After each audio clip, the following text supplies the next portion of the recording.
ಸಿದ್ದರಾಮಯ್ಯ ಬಳಿಕ ಯಾರು ಅಹಿಂದ ಸಾರಥಿ ಎನ್ನುವಂತಹ ಪ್ರಶ್ನೆ ಮೂಡ್ತಾ ಇದೆ. ಕಾಂಗ್ರೆಸ್ನಲ್ಲಿ ಈಗಾಗಲೇ ಸಾಕಷ್ಟು ಪ್ರಶ್ನೆಗಳಿವೆ. ಈಗ ಇದೊಂದು ಪ್ರಶ್ನೆ ತೆರೆಮರೆಯಲ್ಲಿ ನಡೀತಾ ಇದೆಯಾ? ಹಾಗಾದ್ರೆ ಬಿಗ್ ಪ್ಲಾನ್ ಇದಕ್ಕೋಸ್ಕರ ಸಿದ್ದರಾಮಯ್ಯ ಬಳಿಕ ಯಾರಾಗ್ತಾರೆ ಅಹಿಂದ ಸಾರಥಿ? ಯಾರು ನಡೆಸ್ಕೊಂಡು ಹೋಗ್ತಾರೆ? ಅವರ ಸ್ಥಾನದಲ್ಲಿ ಯಾರು ಬರ್ತಾರೆ? ತೆರೆಮರೆಯಲ್ಲಿ ಇದರ ಬಗ್ಗೆ ಬಿಗ್ ಪ್ಲಾನ್ ನಡೀತಾ ಇದೆ ಅನ್ನುವಂತಹ ಪ್ರಶ್ನೆ. ಸಿದ್ದು ಬಳಿಕ ಸತೀಶ್ ಜಾರಕಿಹೊಳಿಗೆ ಅಹಿಂದ ನಾಯಕತ್ವ ಏನಾದರೂ ಸಿಗುತ್ತಾ? ರಾಜ್ಯ ರಾಜಕೀಯದಲ್ಲಿ ಅಹಿಂದ ಸಂಚಲನ ಮೂಡಿಸ್ತಾ ಇದೆ. ಈ ವಿಚಾರದಲ್ಲಿ ದೊಡ್ಡ ಮಟ್ಟದಲ್ಲಿ ಚರ್ಚೆ ಆಗ್ತಾ ಇದೆ. ಸತೀಶ್ ಜಾರಕಿಹೊಳಿ ಮಾಸ್ಟರ್ ಪ್ಲಾನ್ ಏನಿರ್ಬೋದು? ಹಾಗಾದ್ರೆ ಅಹಿಂದ ನಾಯಕನಾಗಲು ಸಚಿವ ಸತೀಶ್ ಜಾರಕಿಹೊಳಿ ತಯಾರಿಯನ್ನು ಮಾಡಿಕೊಳ್ತಾ ಇದ್ದಾರೆ ಅನ್ನುವಂತಹ ಪ್ರಶ್ನೆ ಚರ್ಚೆ ಎಲ್ಲವೂ ಕೂಡ ಇದೆ. ದೆಹಲಿಯಲ್ಲಿ ಖರ್ಗೆ ಜೊತೆ ರಹಸ್ಯ ಒಂದು ಚರ್ಚೆಯನ್ನು ಮಾಡಿದ್ದಾರೆ. ಅದರ ಗುಟ್ಟೇನು? ಹಾಗಾದ್ರೆ ಖರ್ಗೆ ಭೇಟಿಯಾಗಿ ಸಂಘಟನೆಯ ಬಗ್ಗೆ ಮನವರಿಕೆ ಏನಾದರೂ ಮಾಡಿದ್ರ? ರಾಜಣ್ಣ ಸಾತ್ ಹೈಕಮಾಂಡ್ಗೆ ಮನವರಿಕೆ ಏನಾದರೂ ಮಾಡಿಕೊಡ್ತಾ ಇದ್ದಾರೆ ಅಂತ ಈ ವಿಚಾರವಾಗಿ ಎರಡನೇ ಹಂತದ ನಾಯಕತ್ವದ ಅಗತ್ಯತೆ ಬಗ್ಗೆ ಚರ್ಚೆಗೆ ವಿವರಣೆ ನೀಡ್ತಾ ಇದ್ದಾರೆ. ಯಾರಾಗ್ತಾರೆ ಕಾಂಗ್ರೆಸ್ನಲ್ಲಿ ಸಿಎಂ ಸಿದ್ದರಾಮಯ್ಯ ಬಳಿಕ ಬಹುದೊಡ್ಡ ಅಹಿಂದ ನಾಯಕ? ಸಿದ್ದರಾಮಯ್ಯ ಅವರಿಗೆ ಇರುವಂತಹ ಒಂದು ಶಕ್ತಿ ಅಂತಂದ್ರೆ ಅದು ಅಹಿಂದ ಓಟುಗಳು, ಅಹಿಂದ ಜನರ ಬೆಂಬಲ. ಅಹಿಂದ ನಾಯಕ ಅಂತ ಗುರುತಿಸ್ಕೊಂಡಿದ್ದಾರೆ ಸಿದ್ದರಾಮಯ್ಯ ಅವರು. ಮಾಸ್ ಲೀಡರ್ ಅಂತ ಅನಿಸ್ಕೊಂಡಿದ್ದಾರೆ. ಅವರ ನಂತರ ಯಾರಾಗ್ತಾರೆ, ಆ ಸ್ಥಾನದಲ್ಲಿ ಬಂದು ಯಾರು ಕೂಡ್ತಾರೆ ಅನ್ನೋದು ಚರ್ಚೆಯಲ್ಲಿದೆ. ಒಂದು ಕಡೆ ಡಿ ಕೆ ಶಿವಕುಮಾರ್ ನನಗೆ ಸಿಎಂ ಸ್ಥಾನ ಬೇಕು ಅಂತ ಹೇಳಿ ಸತತ ಪ್ರಯತ್ನಗಳನ್ನು ಮಾಡ್ತಾ ಇದ್ರೆ, ಇನ್ನೊಂದು ಕಡೆ ಸಿಎಂ ಸಿದ್ದರಾಮಯ್ಯ ನಾನು ಇರೋವರೆಗೂ ಕೂಡ ಅಂದರೆ ಈ 5 ವರ್ಷವನ್ನು ಕೂಡ ನಾನೇ ಪೂರೈಸ್ತೀನಿ ಅನ್ನುವಂಥ ರೀತಿಯಲ್ಲಿ ನಡೆದುಕೊಳ್ತಾ ಇದ್ದಾರೆ. ಇನ್ನೊಂದು ಕಡೆ ಸತೀಶ್ ಜಾರಕಿಹೊಳಿ ಅವರು ದೆಹಲಿಗೆ ದಿಢೀರಂತ ಹೋದರು. ಕೆಲ ಬೆಂಬಲಿಗರನ್ನು ಕರೆದುಕೊಂಡು ಖರ್ಗೆ ಅವರನ್ನು ಭೇಟಿ ಮಾಡಿದ್ರು, ಬೇರೆ ಬೇರೆ ನಾಯಕರನ್ನು ಭೇಟಿ ಮಾಡಿ ಚರ್ಚೆ ಮಾಡಿದರು. ಹೀಗಿರುವಾಗ ಏನಿರ್ಬೋದು ಇದರ ಬಗ್ಗೆ ಅಂತ ಅಹಿಂದ ಮತಗಳು ಚದುರದಂತೆ ಪ್ಲಾನ್ ಮಾಡ್ತಾ ಇದ್ದಾರಾ? ಸಿದ್ದರಾಮಯ್ಯ ನಂತರವೂ ಕೂಡ ಅಹಿಂದ ಮತಗಳು ಕಾಂಗ್ರೆಸ್ನಲ್ಲೇ ಇರಬೇಕು ಎನ್ನುವಂಥ ಪ್ಲಾನ್ ಇದೆ ಇವರು. ಈ ಕಾರಣಕ್ಕಾಗಿಯೇ ಅಹಿಂದ ನಾಯಕತ್ವವನ್ನು ವಹಿಸಲು ಸತೀಶ್ ತಯಾರಿಯನ್ನು ಮಾಡಿಕೊಳ್ತಾ ಇದ್ದಾರೆ. ಕೆಪಿಸಿಸಿ ಅಧ್ಯಕ್ಷ ಪಟ್ಟದ ಮೇಲೆ ಸತೀಶ್ ಕಣ್ಣಿಟ್ಟಿದ್ರು. ಅದರ ಬಗ್ಗೆ ಕೂಡ ಚರ್ಚೆ ಇತ್ತು. ಜವಾಬ್ದಾರಿ ಸಿಕ್ಕರೆ ಅಹಿಂದ ವರ್ಗ ಗಟ್ಟಿಗೊಳಿಸಬಹುದು, ಅದಕ್ಕಾಗಿ ಪ್ಲಾನ್ ಮಾಡ್ತಾ ಇದ್ದಾರೆ. ಸತೀಶ್ ಜಾರಕಿಹೊಳಿ ಬೆಂಬಲಿಗರ ಪಟ್ಟು ಕೂಡ ಇದೇ ರೀತಿಯಾಗಿದೆ. ಕೆಲವೊಂದು ಲೆಕ್ಕಾಚಾರ ಹಾಕ್ತಾ ಇದ್ದಾರೆ. ಸಿದ್ದು ಆಪ್ತ ಬಣ ಕೂಡ ಸತೀಶ್ಗೆ ಫುಲ್ ಸಪೋರ್ಟ್ ಮಾಡ್ತಾ ಇದ್ದಾರೆ. ಓಕೆ, ಅವರಾದ್ರೆ ನಮಗೇನು ಪ್ರಾಬ್ಲಮ್ ಇಲ್ಲ ಅಂತ.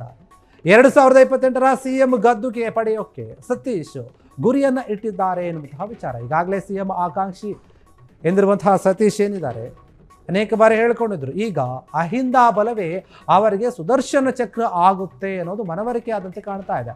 ಜಿಲ್ಲಾ ಪ್ರವಾಸ ಮುಖಂಡರ ಜೊತೆ ಸಭೆಗಳನ್ನು ಮಾಡ್ತಾ ಇದ್ದಾರೆ. ಪ್ರವಾಸಗಳನ್ನು ಮಾಡಿ ದೆಹಲಿಯಿಂದ ಬಂದ ಬೆನ್ನಲ್ಲೇ ಕುಮಟಾದಲ್ಲಿ ಸಭೆಯನ್ನು ಮಾಡಿದ್ದಾರೆ. ಅಹಿಂದ ಮುಖಂಡರ ಜೊತೆ ಏನು ಸಭೆಯನ್ನು ಮಾಡಿ ಶಕ್ತಿ ಪ್ರದರ್ಶನವನ್ನು ಮಾಡ್ತಾ ಇದ್ದಾರೆ.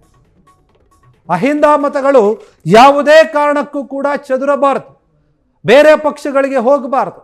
ಒಂದು ವೇಳೆ ಆ ರೀತಿಯಾಗಾದರೆ ಕಾಂಗ್ರೆಸ್ಗೆ ಹಿನ್ನಡೆಯಾಗುತ್ತೆ.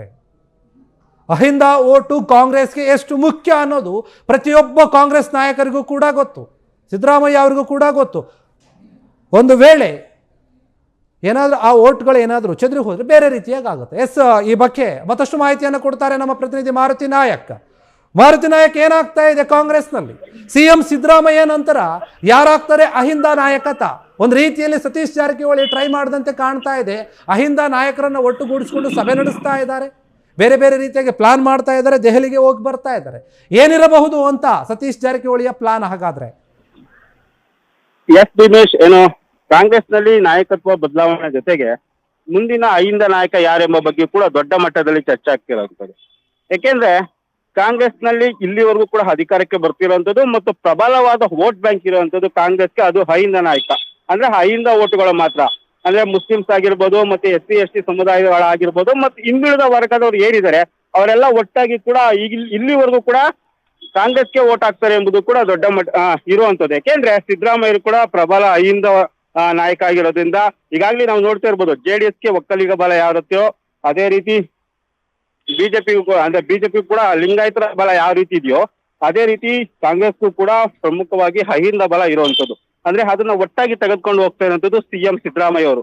ಇಲ್ಲಿವರೆಗೂ ಕೂಡ ಕಾಂಗ್ರೆಸ್ಗೆ ಸಿಎಂ ಸಿದ್ದರಾಮಯ್ಯ ಬಂದಾಗಿಂದನೂ ಕೂಡ ಅಹಿಂದ ಸೇರಿಸುವಂತದ್ದಾಗಿರ್ಬೋದು ಮತ್ತು ಅದನ್ನ ಬಲಪಡಿಸೋದಾಗಿರ್ಬೋದು, ಮತ್ತೆ ತಮ್ಮ ಕಾಂಗ್ರೆಸ್ ಪಕ್ಷದ ಜೊತೆ ತೆಗೆದುಕೊಂಡು ಹೋಗುವ ಪ್ರಯತ್ನ ಇಲ್ಲಿವರೆಗೂ ಕೂಡ ಸಿದ್ದರಾಮಯ್ಯರು ಅಚ್ಚುಕಟ್ಟಾಗಿ ತಮ್ಮ ಸ್ಥಾನವನ್ನ ಆಗಿರ್ಬೋದು, ಅದೇ ರೀತಿಯಾದಂತಹ ತಮ್ಮ ನಾಯಕತ್ವವನ್ನು ಕೂಡ ಪ್ರಬಲವಾಗಿ ಗುರುತಿಸ್ಕೊಂಡಿರುವಂತದ್ದು. ಅವ್ರನ್ನ ತಮ್ಮ ಜೊತೆ ಅಹಿಂದ ಓಟ್ಗಳನ್ನ ತೆಗೆದುಕೊಂಡು ಹೋಗುವ ಪ್ರಯತ್ನ ಕೂಡ ಸಿದ್ದರಾಮಯ್ಯ ಇಲ್ಲಿವರೆಗೂ ಮಾಡಿರೋದು. ಆದ್ರೆ ಮುಂದಿನ ದಿನಗಳಲ್ಲಿ ಕಾಂಗ್ರೆಸ್ಗೆ ಯಾರು ಅಹಿಂದ ನಾಯಕ, ಇದು ಬಹುದೊಡ್ಡವಾದಂತ ಚರ್ಚೆ. ಯಾಕೆಂದ್ರೆ ಇಲ್ಲಿವರೆಗೂ ಅಧಿಕಾರ ಹಂಚಿಕೆ ಆಗಿರ್ಬೋದು, ಇವೆಲ್ಲವೂ ಕೂಡ ಎಷ್ಟು ಮಟ್ಟದಲ್ಲಿ ಚರ್ಚೆ ಆಗ್ತಿದೆಯೋ, ಮುಂದಿನ ದಿನಗಳಲ್ಲಿ ಈ ಅಹಿಂದ ಓಟ್ ಅನ್ನ ಸೆಳೆಯುವ ನಾಯಕ ಯಾರು ಮತ್ತು ಅಹಿಂದ ವೋಟ್ ಬ್ಯಾಂಕ್ ಅನ್ನ ಕಾಂಗ್ರೆಸ್ ಜೊತೆ ತೆಗೆದುಕೊಂಡು ಬರುವಂತಹ ನಾಯಕರ ಎಂಬುದು ಕೂಡ ದೊಡ್ಡ ಮಟ್ಟದಲ್ಲಿ ಚರ್ಚೆ ಆಗ್ತಿದೆ. ಇದಕ್ಕೆ ಈ ಹಿಂದೆ ಕೂಡ ಅಂದ್ರೆ ಸಿದ್ದರಾಮಯ್ಯ ಅಧಿಕಾರಕ್ಕೆ ಬಂದ ನಂತರ ಕಳೆದ 2 ವರ್ಷಗಳಿಂದಲೂ ಕೂಡ ಇದು ದೊಡ್ಡ ಮಟ್ಟದ ಚರ್ಚೆ ಆಗ್ತಿರುವಂತದ್ದು. ಇಲ್ಲಿವರೆಗೂ ಕೂಡ ಸಿದ್ದರಾಮಯ್ಯ ಜೊತೆ ಪ್ರಬಲವಾಗಿ ನಿಂತಹ ಸತೀಶ್ ಜಾರಕಿಹೊಳಿ ಮುಂದಿನ ಅಹಿಂದ ನಾಯಕ ಆಗ್ತಾರೆ ಎಂಬುದು ಕೂಡ ಈಗಿನ ರಾಜಕೀಯದಲ್ಲಿ ಚರ್ಚೆ ಆಗ್ತಿರುವಂತದ್ದು. ಹಿಂದಿನಿಂದಲೂ ಕೂಡ ಯಾಕೆಂದ್ರೆ ಸಿದ್ದರಾಮಯ್ಯ JDS ನಲ್ಲಿ ಇದ್ದಾಗೂ ಕೂಡ ಸತೀಶ್ ಜಾರಕಿಹೊಳಿ ಅವ್ರ ಜೊತೆ ಇದ್ರು, ಮತ್ತೆ JDS ನ ಬಿಟ್ಟು ಕಾಂಗ್ರೆಸ್ಗೆ ಬಂದಾಗಲೂ ಕೂಡ ಸತೀಶ್ ಜಾರಕಿಹೊಳಿ ಅವ್ರ ಜೊತೆಲೇ ಇದ್ರು. ಅದರಿಂದಾಗಿ ಅವರು ಮುಂದಿನ ಅಹಿಂದ ನಾಯಕರು ಆಗ್ತಾರೆ ಎಂಬುದು ಏನು ಅಹಿಂದ ನಾಯಕ ವರ್ಗದ ನಾಯಕರು ಏನಿದ್ದಾರೆ ಅವರಲ್ಲಿ ಚರ್ಚೆ ಆಗ್ತಿರೋದು. ಈಗಾಗಲೇ ದೆಹಲಿಗೆ ಹೋಗಿದ್ರು, ಅಲ್ಲೂ ಕೂಡ ಈ ಅಹಿಂದ ನಾಯಕತ್ವದ ಬಗ್ಗೆ ಮತ್ತೆ ಮುಂದಿನ ದಿನಗಳಲ್ಲಿ ಅಹಿಂದ ಸಮಾವೇಶ ನಡೆಸುವ ಬಗ್ಗೆ ಚರ್ಚೆ ಆಗ್ತಿದೆ. ಚರ್ಚೆ ಆಯಿತು ಮತ್ತು ಹೈಕಮಾಂಡ್ ಸಮ್ಮತಿ ಪಡೆಯುವ ಪ್ರಯತ್ನ ಮಾಡಿದ್ರು ಅಂತಲೂ ಕೂಡ ಈಗ ರಾಜಕೀಯ ವಲಯದಲ್ಲಿ ಚರ್ಚೆ ಆಗ್ತಿರೋದು. ಯಾಕೆಂದ್ರೆ ಕಾಂಗ್ರೆಸ್ ಪ್ರಬಲವಾಗಿ ಗೆಲ್ಲುವ ಅಸ್ತ್ರ ಆಗಿರೋದಂದ್ರೆ ಅಹಿಂದ. ಯಾವುದೇ ಒಟ್ಟಾಗಿ ಮತಗಳು ಬರಬೇಕು ಅಂದ್ರೆ ಅದು ಅಹಿಂದ ಮಾತ್ರ. ಮತ್ತು ಕಾಂಗ್ರೆಸ್ ಇಲ್ಲಿವರೆಗೂ ಸಿದ್ದರಾಮಯ್ಯ ಬಂದ ನಂತರ ಪ್ರಬಲವಾಗಿ ವೋಟ್ ಬ್ಯಾಂಕ್ ಆಗಿರುವಂತದ್ದು ಅಹಿಂದ. ಅದನ್ನ ಮತ್ತೆ ಇಷ್ಟು ಗಟ್ಟಿಗೊಳಿಸಬೇಕು, ಮತ್ತೆ ಅದನ್ನ ಆ ಓಟುಗಳು ಚಿತ್ರದಂತೆ ನೋಡಿಕೊಳ್ಳುವ ಪ್ರಯತ್ನ ಯಾರು ಮಾಡ್ತಾರೆ ಎಂಬುದು ಕೂಡ ಈಗ ರಾಜ್ಯಕ್ಕೆ ಅಂದ್ರೆ ಕಾಂಗ್ರೆಸ್ ನಲ್ಲಿ ಚರ್ಚೆ ಆಗ್ತಿದೆ. ಅದರಿಂದಾಗಿಯೇ ಮುಂದಿನ ಅಹಿಂದ ನಾಯಕ ಏನು ಸತೀಶ್ ಜಾರಕಿಹೊಳಿ ಹೆಸರು ಕೇಳ ಬರ್ತಿದೆ. ಅವರು ಕೂಡ ಅಂದ್ರೆ ಸತೀಶ್ ಜಾರಕಿಹೊಳಿಗೆ ಅವರೇ ಸತೀಶ್ ಜಾರಕಿಹೊಳಿ ಅವರಿಗೆ ಸಿದ್ದರಾಮಯ್ಯ ಕೂಡ ಈ ಅಹಿಂದ ನಾಯಕರ ಪಟ್ಟ ಕಟ್ತಾರೆ, ಒಂದು ಸಮಾವೇಶ ಮಾಡುವ ಮೂಲಕ ಅವರನ್ನ ಅಹಿಂದ ನಾಯಕ ಎಂದು ಘೋಷಣೆ ಮಾಡ್ತಾರೆ ಎಂಬುದು ಕೂಡ ಚರ್ಚೆ ಆಗ್ತಿರುವಂತದ್ದು. ಭೀಮೇಶ್. ಎಸ್, ಧನ್ಯವಾದ ಮಾರುತಿ ತಮ್ಮೆಲ್ಲ ಮಾಹಿತಿಗಾಗಿ. ಕಾಂಗ್ರೆಸ್ನಲ್ಲಿರುವಂತಹ ವಿಚಾರಗಳು ಚರ್ಚೆಗಳು ಎಲ್ಲವೂ ಕೂಡ ಆಗ್ತಾ ಇರುತ್ತೆ. ಇದಕ್ಕೆ ಒಂದು ರೀತಿಯಲ್ಲಿ ಮುಂದಿನ ಅಹಿಂದ ನಾಯಕ ಆಗಬೇಕು ಎನ್ನುವಂತಹ ಆಕಾಂಕ್ಷೆಯನ್ನು ಹೊಂದಿದಂತೆ ಕಾಣ್ತಾ ಇದೆ ಸತೀಶ್ ಜಾರಕಿಹೊಳಿ. ಹೀಗಾಗಿ ಏನೇನು ಪ್ಲಾನ್ ಮಾಡಬೇಕು, ಯಾವ ರೀತಿಯೆಲ್ಲ ಟ್ರೈ ಮಾಡಬೇಕು ಎಲ್ಲವನ್ನು ಕೂಡ ಮಾಡ್ತಾ ಇದ್ದಾರೆ. ಒಂದು ಕಡೆ CM ಆಕಾಂಕ್ಷಿ ಅಂತ ಕೂಡ ಹೇಳ್ಕೊಳ್ತಾರೆ, ಇನ್ನೊಂದು ಕಡೆ KPCC ಅಧ್ಯಕ್ಷ ಸ್ಥಾನದ ಮೇಲೆ ಕೂಡ ಕಂಡಿದ್ದಾರೆ. ಇದನ್ನು ನೋಡ್ತಾ ಇದ್ರೆ ಒಂದು ರೀತಿಯಲ್ಲಿ ಎರಡೂ ಕಡೆಯಿಂದ DK ಶಿವಕುಮಾರ್ ಅವರಿಗೆ ಇವರು ಪ್ರತಿಸ್ಪರ್ಧಿಯಾಗಿ ಕಾಣಿಸ್ಕೊಳ್ತಾ ಇದ್ದಾರೆ. CM ಬಣದಲ್ಲಿ ದೊಡ್ಡ ಮಟ್ಟದ ನಾಯಕರಾಗಿ ಗುರುತಿಸಿಕೊಂಡಿದ್ದಾರೆ.